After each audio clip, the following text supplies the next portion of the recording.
How's everyone doing? We're almost there. In a few moments, we will be launching an international society. It's a historic moment.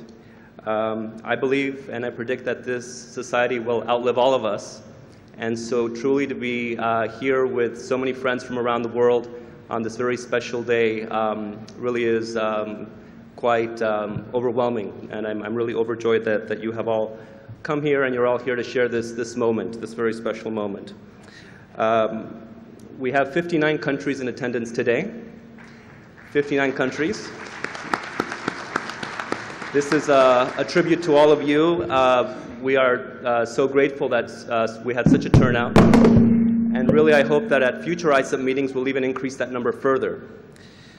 My presentation today is going to talk about what is ISSUP and what do we hope it to be. I want to focus on the goals, the components of ISSUP, so that when you return to your communities and you meet with family and friends and colleagues, you can explain very clearly what ISSUP represents, what it's going to be in the future, and why they should join as well, and why we need to spread this movement of treatment and prevention in our communities, and you can really become the ambassadors, those initial seeds within your countries to expand and grow this movement. So first I'd want to focus, though, take a step back and look at the impact on drug use. Because it really is something that we need to consider and have a very clear concept in our minds. We've had wonderful scientific presentations today, great presentations, plenaries, the morning sessions as well. And we have to consider that drug use traditionally is thought of from a counter-narcotics perspective. We see that drug use impacts drug cultivation, production, trafficking. We see the balance of demand and supply reduction, and we understand that very clearly. We also understand the public health aspects and the communicable diseases and mental health conditions which are exacerbated or caused by substance use. But really there's a whole other dimension of areas that are impacted by substance use, which sometimes we implicitly know, but we need to keep at the forefront of our minds. One is on public security, violence and crime in our communities that's caused and fueled by drug use. We see organized crime, corruption, money laundering, also exacerbated and fueled by drug use. We further see terrorism and insurgency. We saw the examples this morning in Gilberto's speech and others. Child soldiers, given stimulants, given methamphetamines, increase their aggressiveness, increase their pain threshold. And so you see these being used as tools of insurgencies in many countries as well, these different drugs. Economic development and productivity, the lost hours of productive use that sometimes are difficult to calculate, but when you do calculate them and when you do look at how much productivity is lost, it's tremendous. And the social development of children, which we've heard over and over again. Parents that use drugs, then have children who are then in very risky environments or very likely to use drugs. We see this vicious cycle of families using drugs generation after generation, and that's quite concerning. And I really want to recognize the treatment practitioners around the room today that have dedicated their lives to working to treat child substance use, such as Dr. Rajesh Kumar of SPYM and Dr. Brother Ronald Drohozal of APON in Bangladesh. These are really remarkable individuals in an area that requires a lot of attention in the coming years. And governance is also very important to recognize. It's very much impacted by drug use. If you consider the totality of all of these factors, and you consider yourself a policymaker that has to contend with governance within your community or within your nation, the amalgamation of all of these issues really presents a governing challenge for you as well. So all of these threats have one thing in common. They don't respect borders. They don't respect sovereignty, and they affect all nations. This is the world as we know it, with our national borders. But these transnational threats don't see the borders. They see opportunities across borders. And so if you do have these groups and these issues that are transnational, that don't affect borders, shouldn't we also organize transnationally? Shouldn't we also organize to find a solution across borders? Transnational threats require transnational solutions. And so today we're founding ISSUP to really harness this global expertise of the scientific community and to connect the scientific community with the workforce across countries to make a meaningful impact in the service delivery of treatment and prevention interventions. Now, the good news is that we have 70 years of scientific research in the field. And when you consider that drugs are as old as human history, and you look at the earliest civilizations 4,000 years ago, and there was drug use then, and then you consider that in the past 70 years, we actually have a science now built around it, and we understand why the science of drug use. And you consider that since the 1990s and to today, the scientific achievements have even been exponentially higher, and really our understanding of the brain and both behavioral and medical research has really expanded greatly. It's really something quite remarkable. And we know that addiction is a chronic and relapsing disease now, that the success rates are on par with other chronic relapsing diseases like diabetes and heart disease. And the National Institute on Drug Abuse, I'm very proud to say as an American, conducts 85% of the world's research in the field of substance use treatment and prevention. So we have a lot of information that we want to share. I want to give a couple of examples to highlight the point that drug treatment and drug prevention work. And this is just an example from our very small office at the State Department in the Bureau for International Narcotics and Law Enforcement. We conduct outcome evaluations on the many programs that we have. And in the case of one program statistic, Afghanistan, we found a 31% decrease in opium in the programs where we provided support, and a 45% decrease for women. But let's look beyond drug use. We also found that people that went into treatment had a 40% reduction in serious crime, 48% reduction in non-serious crime, 73% reduction in self-reported arrests, and a 64% decrease in suicide attempts among women. And when you look at another case study, El Salvador, 70% reduction in drug use by gang members and non-gang members, 83% reduction in past month felonies, 75% reduction in arrests and incarcerations by gang members, and 66% reduction in arrests and incarceration by non-gang members. What this shows is that drug treatment is not just a intervention for reducing drug use, it's an intervention for reducing criminality. It's a criminal justice intervention. And it goes beyond just the substance use itself. And we need to think of substance use treatment and prevention as having a holistic impact on our societies. So that's the good news. And you know, if I have a slide that says the good news, I'm going to come up with the bad news afterwards. The bad news is that the scientific research that we have is not making its way to the treatment workforce, to those people that need to deliver services. Addiction continues to be misunderstood. As Gilberto Gera said in his presentation this morning, there are many non-evidence-based practices that continue to be used in many programs around the world. Some of the examples I list on the screen: only detox with no psychosocial support, religious education and work in isolation with no therapeutic interventions, cold showers, physical restraints, beatings, starvations, and other techniques that not only violate client rights, but also human rights. So as a result of these practices, what happens? Treatment fails for that client, the client loses hope, the families lose hope, the community lose hope, policymakers lose hope, and they start thinking for other options, other alternatives out there. It's a very defeatist view. And it doesn't need to be defeatist because treatment and prevention work, and we know that it works.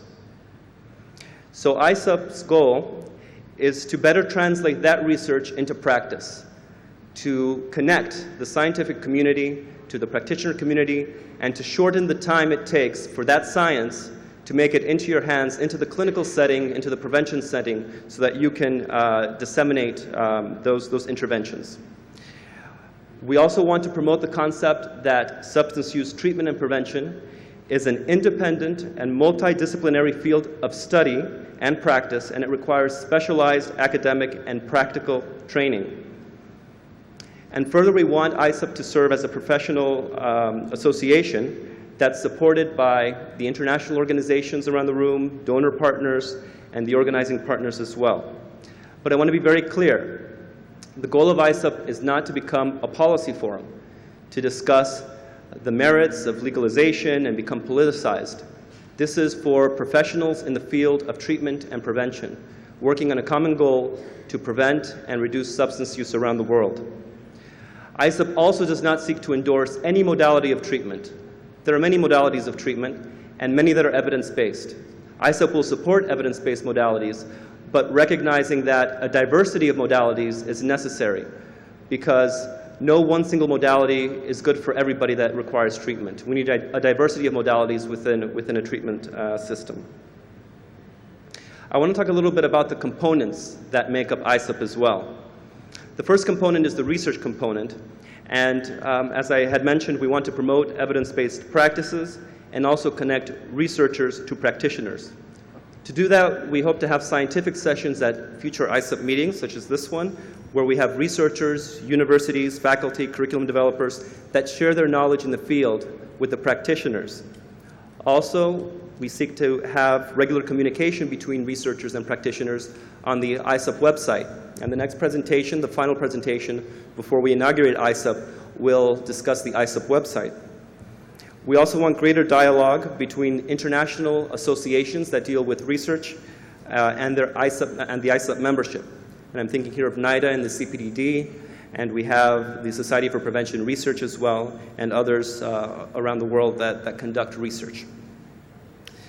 Another component is capacity building, training the workforce. We've heard about the UTC and the UPC. These are our core curricula. We wanted one curricula that's definitive, that's complete, that has all the skills and knowledge that a practitioner needs to have at a basic, intermediate, and advanced level around the world. And we have specialized series as well for different issues, different target populations, or different special topics that require more in-depth knowledge that doesn't duplicate the UTC but goes into greater knowledge. We're right now training the UTC, UPC, and our specialized curricula in 40 countries.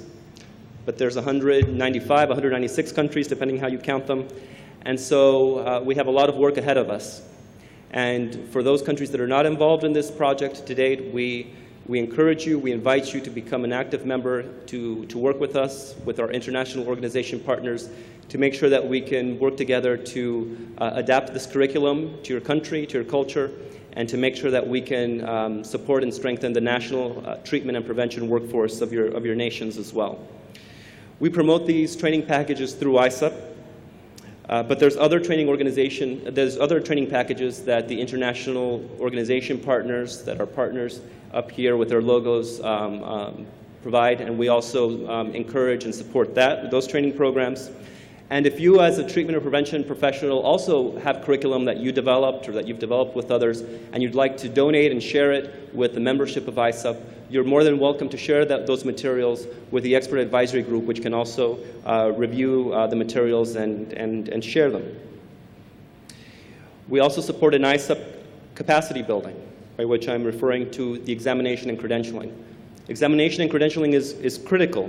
It's a necessary process for what we are calling professionalization. And so ISSUP promotes the concept of credentialing. And you've heard about the ICE credential. At this ISSUP meeting, the credential that ICE has will be discussed through the commission meeting. We have many commissioners here in the room. We have the credentialing examination that will also take place on Saturday. But I also want to be clear that ISSUP is not exclusively promoting the ICE credential. ISSUP promotes credentialing as a concept. And so if there are other credentialing bodies around the world, whether they be international or national, they're more than welcome to join ISSUP and to take an active role in ISSUP and to even hold their meetings during ISSUP as well. We want to promote the concept of credentialing. But a very important caveat is that we would like reciprocity between all of the commissions around the world that wish to join ISSUP as well, so that when we talk about what we mean by credentialing, we have a common standard and a common understanding of what it means to have an international credential in the treatment and the prevention field. I also want to highlight, and I know it was covered by Tay's presentation, but it's worth noting again, the difference between certification and credentialing. And in some countries, in some regions, the concept of the term credentialing is a foreign concept, and there's a whole other language that's used. So I want to define it and be very clear on what we mean when we refer to certification and credentialing. Certification for us means that you undertake an academic program of study, such as a university degree, a bachelor's, a master's. You complete that work, and you earn your academic degree. A credential means that you've completed an academic program, you demonstrate that you have clinical and practical experience, and you have continuing hours of education, and then you take and you pass a single exam that can take a few hours, that can have a few hundred multiple choice questions, and once you pass that exam, you have to renew that credential on a periodic basis, which is what Mr. Tay was saying. I also want to discuss the component of ISSUP, which is communication. And for communication between the membership, we're going to be supporting a website for regular communication, as well as developing a registry of professionals and available services. So ISSUP.net is going to be the main forum of interaction for the membership base. We're all meeting here at this annual meeting. It's wonderful, but this is 1 week out of the 52 weeks in our lives. What happens the rest of the time? How do we interact? How do we connect as a field? We'll be connecting on the ISSUP.net website. We've also engaged in INL in a long-term process to map the treatment and the prevention systems in the countries around the world.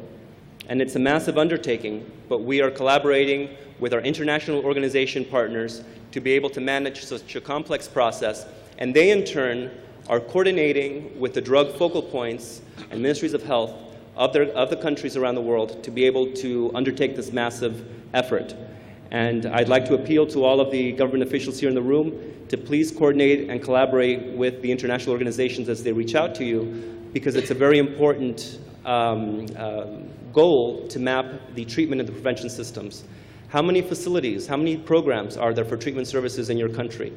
It's vital to know, not just for us as donors or for you as governments or for the international organizations, but for the clients themselves and for the family members that sometimes feel hopeless, not knowing where they can find services for the terrible affliction that their relatives have. We're also going to be developing a directory of professionals in the field as a result of this ISSUP website. There we will be documenting the personal training history and credit hours received from all of the trainings. This will be private information that only you will see. You'll see your own private training history. But the ISSUP website will serve very much like a registrar from a university, counting the credit hours that you have accumulated, so that when you do register for the ICE exam or for another exam, as we find reciprocity and we have other credentials that join ISSUP, you will have that documented, and you will have those credit hours documented so that you can easily register for the exam and earn your degree. ISSUP registration numbers will also be generated for anyone who's trained in any curriculum. Whether or not you join the ISSUP website, everybody will have a number, and that number will also be printed on the credential itself. The other purpose of the communication, the website, is for the ability for the professionals to communicate through a forum. And I'm not going to go into depth because we're going to have the website presentation, but it's a quite impressive feature of the website. And also we'll be able to have the professionals share news and articles together with each other. And it's also an opportunity to announce trainings, events, different things that are happening within our countries, within our regions, and internationally. So there's a summary of the different components of ISSUP. Now I want to talk about your badges. Many of you have seen that there's many different colors on these badges, and some of you may be saying, well, why so many colors, so many categories, what are these titles, what do they mean? ISSUP is actually comprised of many groups of people, with many groups of expertise and many different titles and functions. So I want to just briefly go through the different categories so that we're all clear on the different groups of ISSUP. So if you have a blue badge that says participant, you are in one of four groups. The first group is of trainees who have not received any credential yet, or of meeting participants. You may be in one of the four specialized meetings, or you may be here as an observer, for example. Second, third, and fourth category are those that have credentials already, either at a basic, intermediate, or advanced level. And the fifth category is one that we will be initiating, which is ISSUP volunteers. We need volunteers for many things. One is to moderate the forum on the website, for example. But another one that's really critical is translation. You'll notice that we use Google Translate to translate the content of the website. We have all used Google Translate, and we know it's an imperfect translation. And so we need volunteers to help polish the language, in your national language of the website, so that other treatment and prevention professionals in your country, when they go on the website, they're able to see a more polished version of your national language. The next category is the red trainer badges.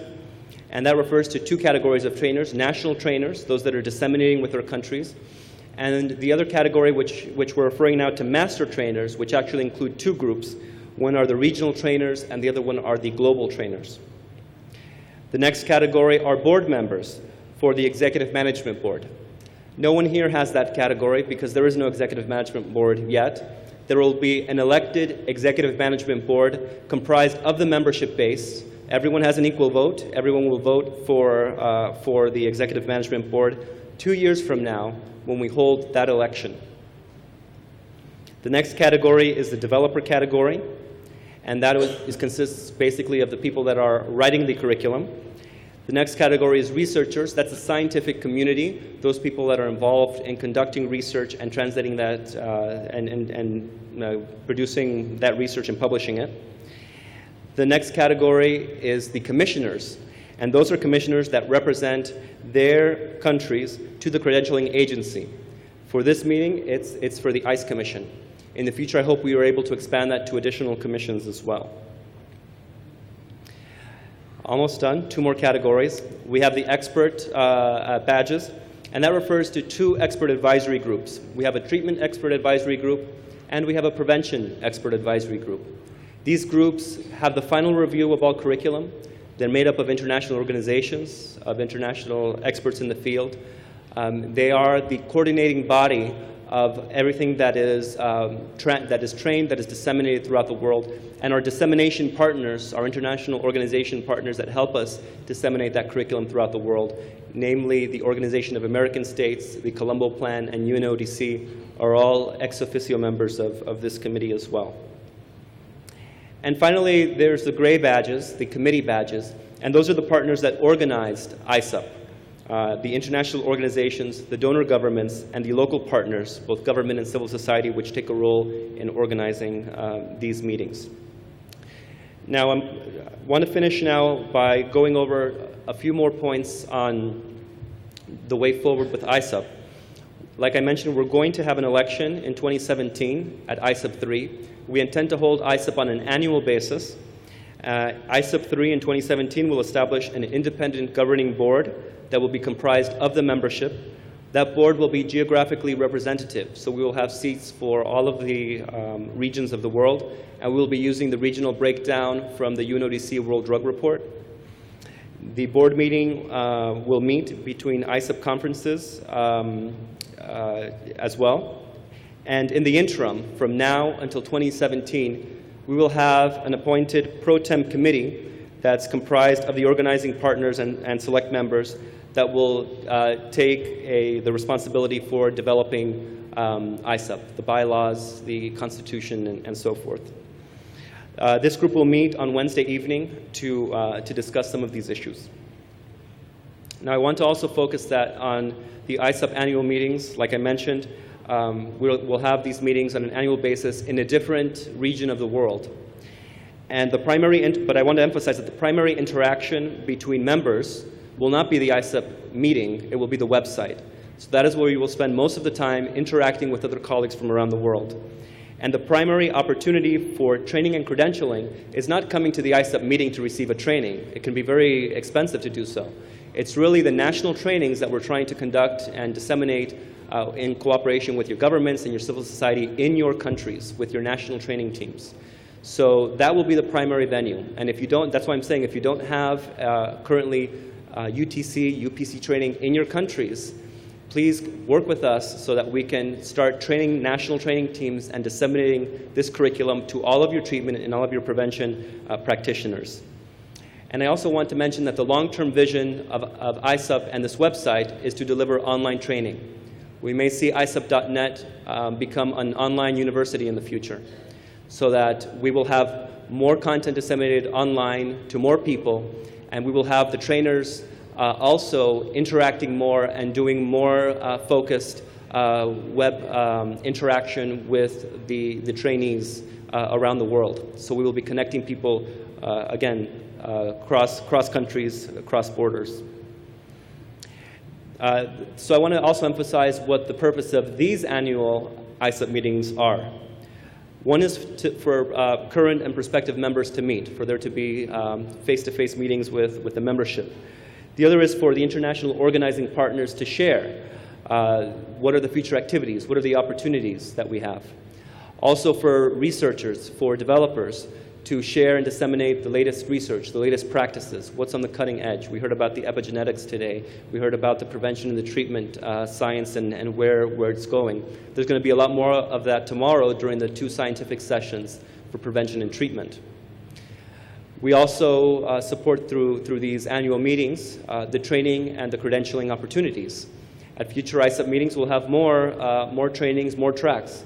And we'll have them in the local languages as well, so we can have more people from that region be able to take those trainings and those examinations as well. The expert advisory group meetings, the commission meetings, other opportunities for them to meet during ISSUP. And there's other specialized meetings that we can also have. In this case, we have an Afghanistan stakeholder meeting. We have the Central Asian team that will also be reviewing and adapting curriculum for their culture, for their region. These annual meetings will, as I had mentioned before, will take place in different regions of the world, every year in a different region of the world, again following the UNODC World Drug Report division. And the additional criteria is that we're looking for local partners that already have large conferences to partner with.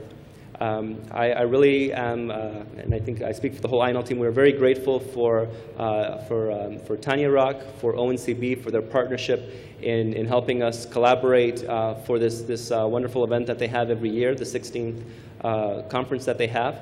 And next year we're looking for other conferences where we can also expand and I'd say piggyback on existing conferences to be able to disseminate and share the movement of ISSUP and also strengthen and grow that ISSUP membership base with these other groups. So questions and answers. I thought there was going to be a question and answer session, but since there's not, and since I feared that I would get very difficult questions or very long questions, I thought I would ask my own questions and answer my own questions, and hopefully that will put to rest some of the comments and questions that you guys will have during the next few days. So question number 1, how do I join ISSUP? Register on the website and set up a profile. If you have a profile on the website, you are an ISSUP member. There's no additional application to fill out. For now. Second question, what are the membership dues? Is there a fee to join? No, not yet. But the Pro Tem Committee will discuss this on Wednesday night, and there will be some decision that will come on that question. Next question, can I join ISSUP without registering on the website? No, registration is required. You must register on the website to join ISSUP. Can I receive the UTC and UPC training or ICE credential without joining ISSUP? Yes, but your training history needs to be documented by the trainers on the ISSUP website. And that's only visible to ICE, and it's for the purpose, again, of ICE serving as a registrar to be able to document the credit hours that you've received so that you can sit for the exam if you do want to take that exam. So it's for determining eligibility on the exam. Do I need to earn a credential to remain part of ISSUP? No, but credentialing is encouraged, and we're trying to encourage governments to also recognize the credential so that we can have that reciprocity, and we can have that international standard of what being a treatment and a prevention professional means. And finally, can I get a copy of this brilliant presentation? Yes, all the plenary presentations will be posted on the ISSUP website. Thank you very much.